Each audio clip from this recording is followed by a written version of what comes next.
I'm standing at the edge of a story. It's a story that begins where the land ends, out there, beneath the waves.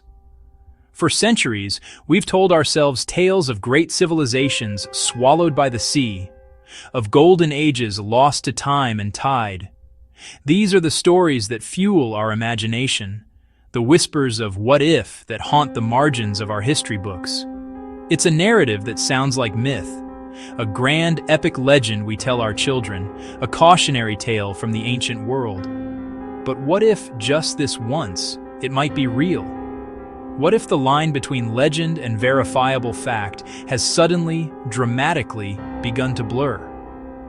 In November 2024, a routine survey in the Atlantic became anything but.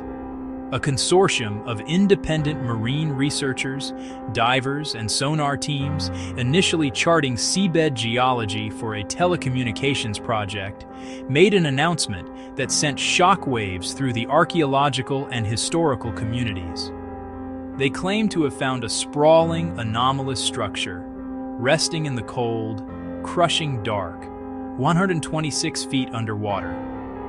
The initial sonar returns were so unusual, so out of place with the surrounding bathymetry, that the team at first suspected equipment malfunction. But subsequent passes with more advanced side-scan sonar confirmed the anomaly. It wasn't a glitch. Something was down there, and its scale is almost incomprehensible. The data suggests a complex over 5 miles long, and in places, nearly 3 miles wide. To put that into perspective, that's an area larger than many modern cities, an urban footprint hidden from human eyes for millennia. But the most staggering claim came from the preliminary analysis of organic materials recovered from the site.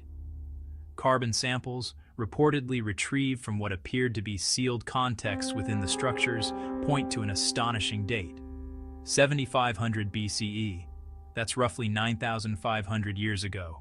Let that sink in. This isn't just old. This is a fundamental challenge to the established timeline of civilization. If this date holds, it would predate the great cities of the Indus Valley, like Harappa and Mohenjo-Daro, by more than 4,000 years. It would predate the rise of Sumer in Mesopotamia, the so-called cradle of civilization, by millennia. It would make the grand pyramids of ancient Egypt seem like recent constructions. It suggests a chapter of human history we never knew existed. And the initial reports went beyond just dates and dimensions. The dive teams brought back images and a handful of carefully recovered items. Among them, pottery shards, what appear to be fragments of stone hearths, still blackened by ancient fires, and other artifacts that strongly suggest a lived-in, organized settlement. This wasn't just a temporary camp. The evidence hints at a permanent, thriving community. The divers were adamant, these are not just rocks. The sonar patterns show vast linear and curvilinear features, right angles and repeating geometric layouts inconsistent with any known natural geological processes. And this is where the story takes its most controversial turn. Some observers, including a few members of the Discovery team, immediately pointed out that the layout lines up with Plato's description of Atlantis. The sonar maps appear to show a city built on a system of concentric planning, alternating rings of land and water, a feat of engineering that would be considered impossibly advanced for its time, requiring sophisticated surveying and construction skills. A metropolis of impossible antiquity, with a layout matching a legendary account, lost to the sea in a single day and night of misfortune. It's a perfect fit, almost too perfect. Now this is the moment where we must take a breath. The story is intoxicating, but our job is to separate myth from evidence, speculation from science. The excitement is real, and the discovery, whatever it turns out to be, is undeniably significant. But so are the red flags. And in science, red flags are not obstacles. They are guideposts for rigorous inquiry. First, the dating. Carbon dating is a powerful tool, but it dates the death of organic material, not the construction of whole cities. The crucial question is one of provenance. Were the samples recovered truly in place, sealed within the structure since its occupation? Or could they have been washed in later from an entirely different, older source? The ocean floor is not a static environment. It's a dynamic system of currents and sediment transport. Then there's the geology. Underwater patterns can trick us. Nature is a formidable architect of illusions. Natural erosion, particularly in certain types of volcanic rock like basalt, can create startlingly geometric forms. Geological phenomena like fault lines and jointing can mimic walls and foundations. What appear to be roads could be scour channels carved by currents over eons. And those plazas could be nothing more than flat areas of sedimentary rock. We have a tendency to see patterns, a phenomenon called pareidolia. We see faces in clouds, and we might see cities in sonar scans. And the attempt to match the site to Plato's description is slippery at best. His account in the dialogues Critias and Timaeus is not an archaeological field report. It's a philosophical allegory, a story designed to make a point about ideal states and hubris, and it's notoriously vague and open to interpretation. And then there's the slow, steady, and often frustrating drumbeat of the scientific method. A discovery of this magnitude requires rigorous peer review. It requires multiple independent teams to analyze the data. It demands repeated measurements, new surveys, and a transparent methodology that anyone can scrutinize. The media, understandably, love a headline. Lost City Found is a story that sells itself, but archaeology loves context. It's a discipline built on patience, meticulous documentation, and an abundance of caution. So, the scientific community is already asking the hard questions. Were the artifacts recovered under strict, internationally recognized protocols for underwater archaeology? Are there clear stratigraphic layers at the site that can prove the artifacts are contemporaneous with the structure and not just debris from a 9,500-year-old shipwreck that sank over a 200-million-year-old rock formation? And crucially, can independent labs with no connection to the original team replicate the carbon dates from new samples? The stakes could not be higher. If this settlement is authentic, and if it is truly that old, it completely rewrites the story of early urban history. It would suggest that large-scale, complex, organized human communities existed thousands of years before the cradles of civilization we all learned about in school. It would be the single greatest archaeological discovery of the 21st century. But if it turns out to be a case of remarkable natural formations, combined with a scattering of later debris from shipwrecks or other sources, then the legend takes a step back into the realm of myth. And this becomes a fascinating lesson in geology and the psychology of discovery. Either way, here's precisely why this discovery is so controversial right now at this very moment. First, it fundamentally challenges our established timelines of cultural development. Extraordinary claims require extraordinary evidence, and the evidence so far is thin. Second, it leans heavily on a myth. The moment the word Atlantis was invoked, it electrified the public but alienated much of the scientific community who see it as a leap to a romantic conclusion before the facts are in. And third, it arrived fast, via press conference and media exclusives, before the slow, methodical work of peer-reviewed publication was finished. Science was short-circuited by spectacle. So what happens now? Over the next months and years, expect a flurry of activity. New, higher-resolution scans from different research vessels. Meticulous, small-scale archaeological digs to establish that crucial stratigraphy. You will see debunkings from geologists and fierce defenses from the original team. And you will see confirmations or refutations as more data is gathered and independently verified. This is how science works. It's messy, it's slow, and it happens in public. Myth makes the headline. But evidence, painstakingly gathered and rigorously tested, is what makes history. Our investigation, the real Chapter 1, starts here. By untangling the threads of what we know, what we think we know, and what we need to find out. The story has been told, the claim has been made. But the verdict? That's still waiting down there in the dark, underwater. For as long as we have told stories, we have whispered of worlds lost beneath the waves, fantastical kingdoms of impossible beauty, populated by gods and monsters, swallowed by the sea in a single, cataclysmic moment. These are the legends that haunt our collective imagination. The cautionary tales of Atlantis, of Lioness, of cities so grand they defied the heavens and were punished for their hubris. But what if the truth is even more compelling? What if the ocean, in its quiet, relentless way, has been guarding real cities, real histories frozen in time? The reality is, it does, just not always in the way the myths told it. The sea is the world's largest museum, and its exhibits are entire civilizations. Welcome to Chapter 2, 6 Lost Underwater Cities Where Stories Collide with Science. We'll journey from the Mediterranean to the Caribbean, peeling back the layers of legend to reveal the astonishing truth of what lies beneath. Our first stop is Greece, off the coast of Laconia. Myth whispers that the submerged ruins of Pavlopetrai were a playground for mermaids, a magical metropolis shimmering just beyond human reach. The reality is far more significant.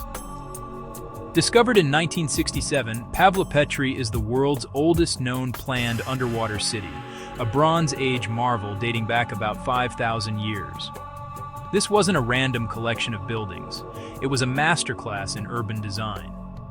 Using revolutionary sonar mapping and digital survey techniques, archaeologists from the University of Nottingham created a near-perfect 3D model of the site without moving a single stone. The data revealed an intricate network of streets, two-story houses with gardens, temples, and spacious courtyards. They even had a complex water management system with channels and pipes. This was a bustling port town, a vital hub in the vast trade network that connected the Minoan and Mycenaean civilizations. The thousands of artifacts, from everyday pottery to sophisticated tools, tell a story of a thriving, complex society. Sometime around 1000 BC, a series of earthquakes caused the ground to shift, and the city slowly slipped beneath the waves. Pavlopetrai isn't a myth. It's a blueprint of an ancient metropolis, preserved in stunning detail by the very sea that claimed it. Now, we travel to the coast of Egypt, to a city known by two names. To the Greeks, it was Herakleion. To the Egyptians, Thonis. Legend claims this legendary port, the gateway to Egypt, vanished in a single cursed night, swallowed by the sea as punishment from the gods. The reality is a slower, more insidious process. Herakleion Thonis was built upon the unstable, waterlogged sediments of the Nile Delta. Over centuries, a combination of rising sea levels, subsidence, and a phenomenon called soil liquefaction, where saturated soil behaves like a liquid during an earthquake, caused the city to gradually sink into the soft mud of Abukir Bay. Lost for nearly 2,000 years, it was rediscovered in the year 2000 by underwater archaeologist Frank Gaudio, who followed ancient texts to pinpoint its location. What the sea coughed up was breathtaking. Colossal 16-foot statues of pharaohs and gods, hundreds of smaller votive figures, and magnificent temple fragments.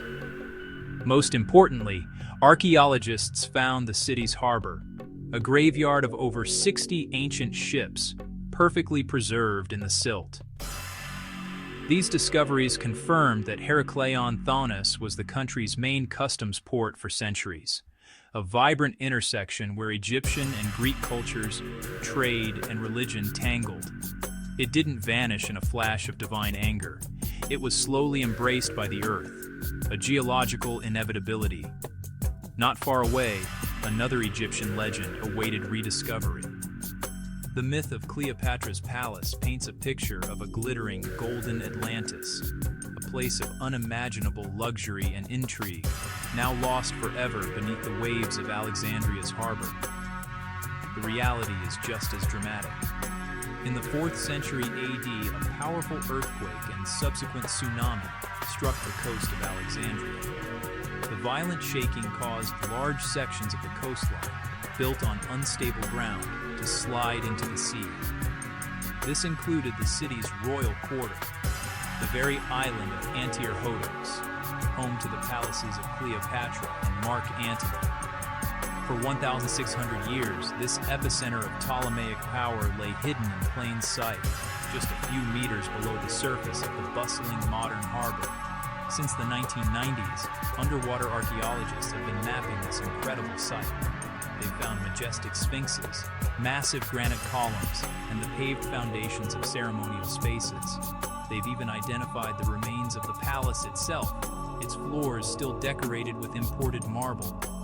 It's a stunning, chaotic scene, a direct snapshot of the moment a natural disaster shattered the heart of royal life.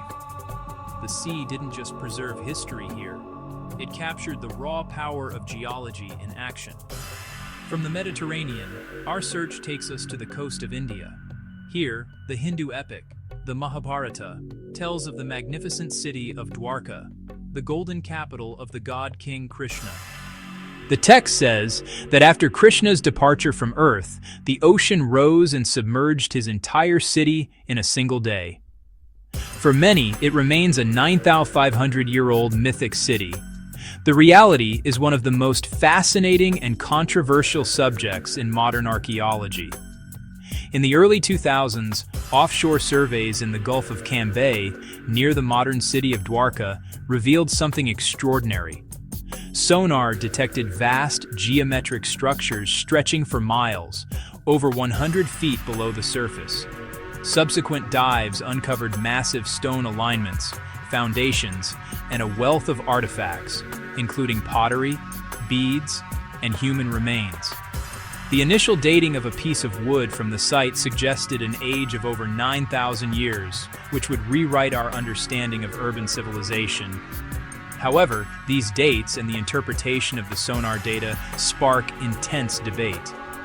Many archaeologists argue the formations could be natural, or that the artifacts are from different, younger periods that washed into the area. Whether it is Krishna's mythic city or not, the site hints at a profound and ancient maritime culture along India's coast, one that was ultimately forced to contend with the rising seas at the end of the last ice age. The mystery of Dwarka is far from solved. Our next destination is the Caribbean, a place of pirates and plunder. The myth surrounding Port Royal, Jamaica, is a biblical one. In the 17th century, it was known as the wickedest city on earth, a haven for pirates, smugglers, and debauchery. So, when it sank, the story was that the ocean itself rose up in divine retribution to swallow the sinful city as punishment. The reality was a terrifying lesson in geology. On June 7, 1692, a massive earthquake struck the island. Port Royal was built almost entirely on a spit of loose sand and gravel. The intense shaking caused liquefaction on a catastrophic scale. The ground beneath the city lost all cohesion, turning to a thick, soupy liquid. In a matter of minutes, 2/3 of the city, buildings, streets, and over 2,000 people slid directly into the harbor. Today, Port Royal is considered the Pompeii of the Americas. The sudden collapse and the oxygen-poor mud of the harbor floor created a perfect time capsule. Divers glide past intact streets and doorways of brick buildings. They've recovered thousands of everyday objects: bottles, pipes, pewter plates, and even a brass pocket watch. Its hand stopped at 11:43 a.m., the exact moment of the quake. It's an eerie, unparalleled snapshot of colonial life, frozen mid-breath not by divine anger, but by the unforgiving physics of an earthquake. For our final city, we go further back in time than any other. Off the coast of Israel lies ATLANTIS. For a long time, it was considered just another local legend of a village lost to the sea, a story with no physical proof. The reality, uncovered in the 1980s, is a remarkably preserved Neolithic settlement from around 6900 BC. This isn't a city, but one of the earliest known coastal villages, offering an unprecedented window into the dawn of civilization.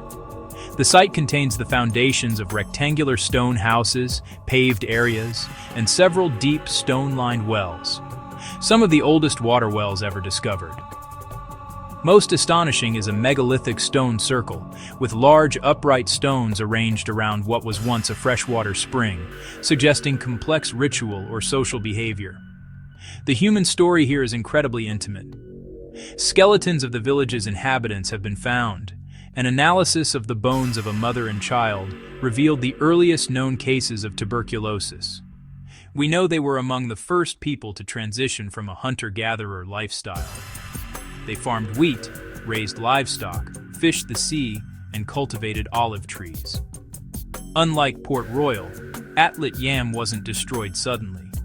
It was abandoned over time as the Mediterranean Sea slowly rose after the last ice age, a gradual retreat in the face of an unstoppable force. This community didn't just live by the sea. They adapted to its changes until the day they could adapt no more. So here's the twist that connects them all. The myths weren't entirely wrong. They were fragmented memories, cultural echoes of real traumatic events. Myths keep these places alive in our imagination. Science tells us precisely why they sank. The culprits are always the same: earthquakes that shatter the ground, tsunamis that scour the coast, soil liquefaction that turns solid earth to liquid, and the slow, relentless rise of the sea itself. These sunken cities are not just archaeological curiosities. They are powerful reminders that civilization has always existed at the mercy of a dynamic and powerful planet. The legends were our first attempt to explain the inexplicable. Today, science gives us the tools to read the story written on the seafloor, a story of life, loss, and the enduring power of the deep. Chapter 3. What destroyed these cities? What powerful forces could swallow entire communities, leaving behind only whispers and waterlogged ruins? The answers aren't just buried in the past. They are a stark warning for our future. To understand what happened to them, we need to understand the very ground beneath their feet and the ever-changing seas at their doorsteps. The story of their demise is written by three powerful authors: water, earth, and fire. Let's time travel, then versus now. Our first force is the most patient, the most relentless, rising water. Then, picture the world 12,000 years ago. The Great Ice Age is finally releasing its grip. For millennia, colossal glaciers, kilometers thick, had locked away unfathomable amounts of water. But now, the planet is warming. The Great Melt begins. It's not a gentle thaw, it's a global transformation. As these continent-sized ice sheets melt, the oceans begin to swell, rising over 120 meters. That's the height of a 40-story building. Coastlines, which had been stable for thousands of years, begin a slow, inexorable retreat. It's as if someone hit the edit button on the world map, redrawing the very edges of continents. What were once fertile coastal plains and hunting grounds became shallow seas. The world's geography was fundamentally rewritten. For the people living there, this wasn't an abstract concept. Their world was shrinking. Fishing villages slowly drowned, bustling trade hubs slowly drowned, sacred sites, the heart of their culture, slowly drowned. This wasn't a single cataclysmic event. It didn't happen overnight. It was a creeping disaster, unfolding over generations, a slow-motion apocalypse measured in centimeters per year. Just year after year, tide by tide, the sea claimed another meter of land.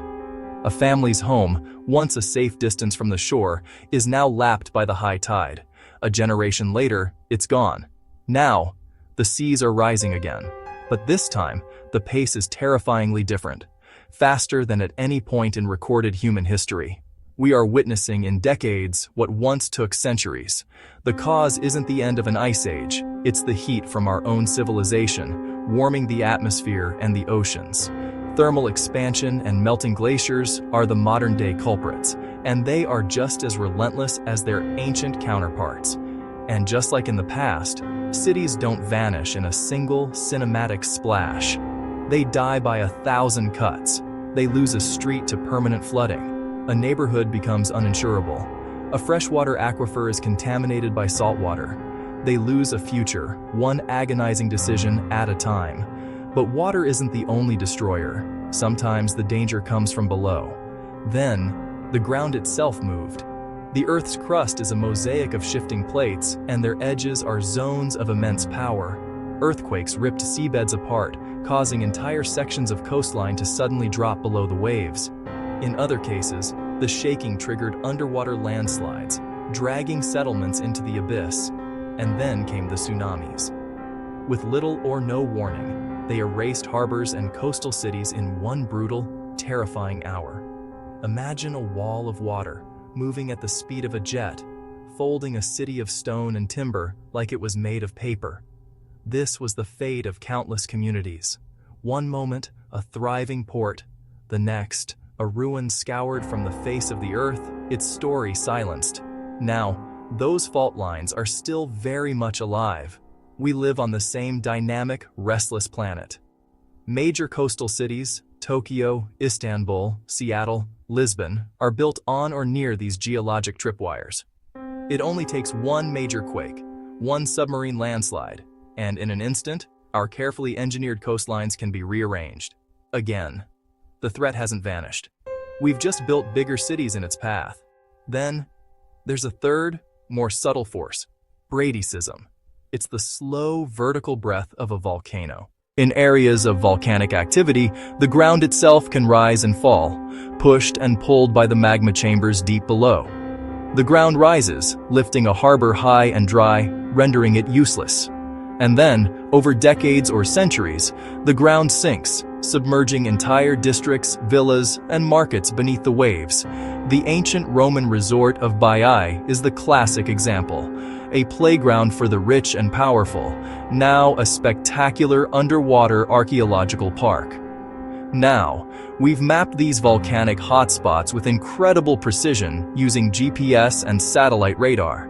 We can measure the land moving by millimeters, but we can't stop it. The same volcanic breath that submerged Baiae still moves the earth under the feet of millions in cities like Naples. So what can we learn from all this? What do these ghost cities have to teach us? First, coastlines lie. They feel permanent, solid, the definitive edge of our world. But they are not.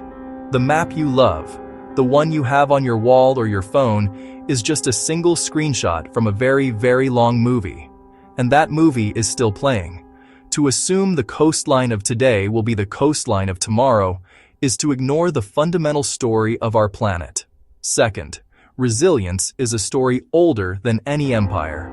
We often think of these events as purely destructive, but they are also stories of survival and adaptation. People relocated. They moved their communities inland, sometimes carrying the stones of their old temples with them. People rebuilt, often on higher ground, learning from the catastrophe. They adapted their technology. They developed new building techniques, new ways to manage water.